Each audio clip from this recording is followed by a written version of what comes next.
রাসূলুল্লাহ সাল্লাল্লাহু আলাইহি ওয়াসাল্লাম এর সোয়া লক্ষ সাহাবীদের মধ্যে অন্যতম একজন সাহাবী ছিলেন হযরত আব্দুল্লাহ ইবনে উম্মে মাকতুম রাদিয়াল্লাহু আনহু। তিনি ছিলেন জন্মান্ধ, অর্থাৎ পৃথিবীতে আগমনের পর থেকে সুজলা সুফলা এই পৃথিবীর আলো বাতাস তার দেখার সৌভাগ্য হয়নি, কিন্তু তার এমন একটি সৌভাগ্য অর্জন হয়েছিল যেটা অন্য কোনো সাহাবীর অর্জিত হয়নি। তা হলো পবিত্র কালামুল্লাহ শরীফের মধ্যে হযরত আব্দুল্লাহ ইবনে উম্মে মাকতুম রাদিয়াল্লাহু আনহুকে কেন্দ্র করে 16টি আয়াত অবতীর্ণ হয়েছিল। একদিন হযরত রাসূলুল্লাহ সাল্লাল্লাহু আলাইহি ওয়াসাল্লাম কুরাইশ গোত্রের কয়েকজন নেতাকে ইসলামের দাওয়াত দেওয়ার জন্য একত্রিত করে বক্তৃতা করছিলেন। এমন সময় হযরত আব্দুল্লাহ ইবনে উম্মে মাকতুম রাদিয়াল্লাহু আনহু এসে ওই মজলিসে উপস্থিত হলেন এবং রাসূল সাল্লাল্লাহু আলাইহি ওয়াসাল্লামকে বললেন, ইয়া রাসূলুল্লাহ, আল্লাহ তাআলা আপনাকে ইসলামের যে বিধিবিধানগুলো নতুন করে শিক্ষা দিয়েছেন তা থেকে আমাকে আপনি শিখিয়ে দিন। রাসূল সাল্লাল্লাহু আলাইহি ওয়াসাল্লাম তার কথায় একটু বিরক্ত বোধ করলেন এবং তার কথার কোনো গুরুত্ব না দিয়েই কুরাইশ নেতাদের সঙ্গে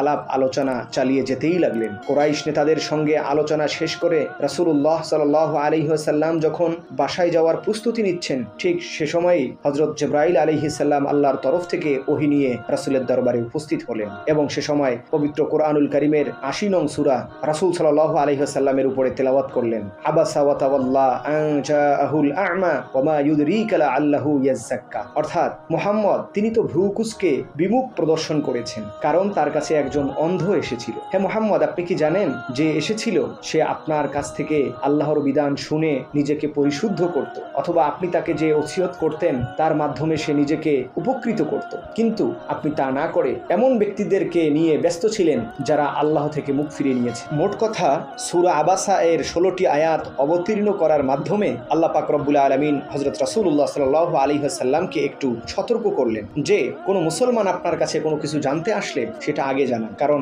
আপনার এই জানানোটা তাদের উপকৃত করবে। হযরত আব্দুল্লাহ ইবনে উম্মে মাকতুম রাদিয়াল্লাহু আনহু ধর্ম নিয়ে জানার আগ্রহের কারণে আল্লাহ রাব্বুল আলামিন হযরত আব্দুল্লাহ ইবনে উম্মে মাকতুম রাদিয়াল্লাহু আনহুকে মর্যাদা দিয়ে কোরআনের আয়াত নাজিল করেছে। এরপর থেকে রাসূল সাল্লাল্লাহু আলাইহি ওয়াসাল্লাম হযরত আব্দুল্লাহ ইবনে উম্মে মাকতুমকে খুব সম্মান করতেন। তিনি এলে ডেকে কাছে বসাতেন এবং কুশল জিজ্ঞাসা করতেন, এমনকি কিছু প্রয়োজন থাকলে তা পূরণ করে দিতেন। হযরত আব্দুল্লাহ ইবনে উম্মে মাকতুম রাদিয়াল্লাহু আনহু ছিলেন একজন অন্ধ সাহাবী। তার বাড়ি ছিল মসজিদ থেকে একটু দূরে, সব সময় তার সাহায্যকারী ছিলও না। এত অসুবিধা সত্ত্বেও তিনি জামাতে নামাজ আদায় করতেন। মদিনায় হিজরতের পর রাসূলুল্লাহ সাল্লাল্লাহু আলাইহি ওয়াসাল্লাম ইবনে উম্মে মাকতুমকে এবং বিলাল রাদিয়াল্লাহু আনহুকে মসজিদে নববীর মুয়াজ্জিন হিসেবে নিয়োগ করেন। বিলাল রাদিয়াল্লাহু আনহু আজান দিতেন আর আব্দুল্লাহ ইবনে উম্মে মাকতুম ইকামত দিতেন। আবার কখনো আব্দুল্লাহ ইবনে উম্মে মাকতুম আজান দিতেন আর বিলাল রাদিয়াল্লাহু আনহু ইকামত দিতেন। ইবনে উম্মে মাকতুম রাদিয়াল্লাহু আনহু ছিলেন ইসলামের প্রথম পর্বের বিশ্বাসী মুসলমানদের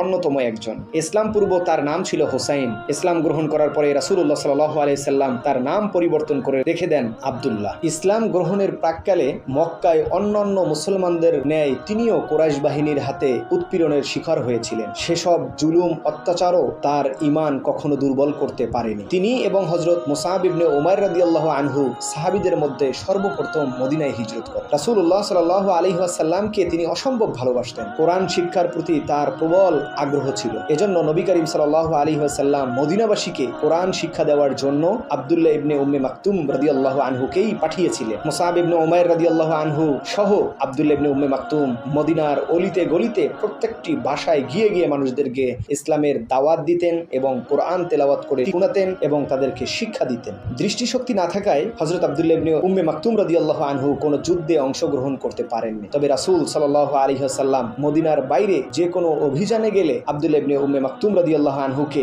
নিজের স্থলাভিষিক্ত করে যেতেন। এ সময় তিনি মসজিদে নববীতে নামাজের ইমামতির দায়িত্ব পালন করতেন। এভাবে মোট 13 বার তিনি এ গৌরব অর্জন করার সৌভাগ্য অর্জন করেছিলেন, যেটা অন্য স্বনামধন্য সাহাবীদের ক্ষেত্রেও এই সৌভাগ্য অর্জন করার নসিব হয়নি। হিজরির 14তম বছরে হযরত ওমর রাদিয়াল্লাহু আনহু এর খেলাফতের সময় পারস্য বাহিনীর সঙ্গে চূড়ান্ত এক যুদ্ধের সিদ্ধান্ত নিলেন হযরত ওমর ইবনুল খাত্তাব রাদিয়াল্লাহু আনহু। সব মুসলমানদেরকে তিনি যুদ্ধে অংশ নেওয়ার জন্য আহ্বান জানালে চারিদিক থেকে সকলেই বন্যার স্রোতের ন্যায় মদিনার দিকে আসতে থাকে। হযরত আব্দুল্লাহ ইবনে উম্মে মাকতুম রাদিয়াল্লাহু আনহুও মুজাহিদদের কাতারে শামিল হয়েছিলেন। ইতিহাসে এটিকে কাদেসিয়ার যুদ্ধ নামে বিবেচিত করা হয়েছে। মুসলিম বাহিনী যখন কাদেসিয়ায় পৌঁছালো, আব্দুল্লাহ ইবনে উম্মে মাকতুম রাদিয়াল্লাহু আনহু তখন বর্ম পরে যুদ্ধের সাজে সজ্জিত হয়ে সামনে এলেন। তাকে মুসলিম বাহিনীর পতাকা বাহনের দায়িত্ব দেওয়া হয়। পতাকা হাতে নিয়ে হযরত আব্দুল্লাহ ইবনে উম্মে মাকতুম রাদিয়াল্লাহু আনহু বলেন, এ পতাকা সমুন্নত রাখবো, নয়তো মৃত্যুবরণ করব। কাদেসিয়ার প্রান্তরে মুসলমান ও পারস্য বাহিনীর মধ্যে রক্তক্ষয়ী যুদ্ধ হয়। যুদ্ধের তৃতীয় দিনে মুসলমান বাহিনীর বিজয়ের মধ্য দিয়ে তৎকালীন বিশ্বের সবচেয়ে বড় সাম্রাজ্যটির পতন ঘটেছিল। অসংখ্য শহীদের প্রাণের বিনিময়ে অর্জিত হয় এই মহাবিজয়। হযরত আব্দুল্লাহ ইবনে উম্মে মাকতুম রাদিয়াল্লাহু আনহু ছিলেন সেই অগণিত